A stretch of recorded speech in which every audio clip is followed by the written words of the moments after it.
Hello and welcome back to your Java programming course, and in this video I'm going to be telling you about your project and give you some tips on how to do it. First of all, you're going to be making a multiple choice test. You're going to ask the user 4 questions and they must answer with a letter. You need to use the following in your program. You need to have a loop, if statements, and the results that are printed at the end must be shown as follows. You must give the number of the question and whether they got the answer correct or wrong. At the end of it, you must have a total that displays what they got out of 100. Do not stress, I'm not throwing you in the deep end. There are a few tips that I will give you that should help you along.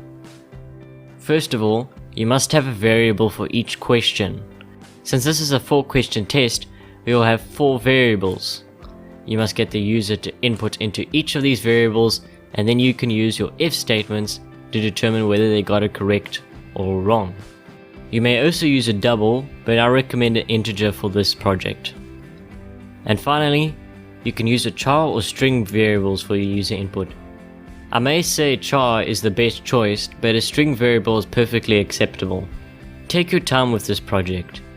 Go through the simple steps of creating a project, naming it, creating your variables, planning out where you're going to put your if statements or loops, and at the very end your output result.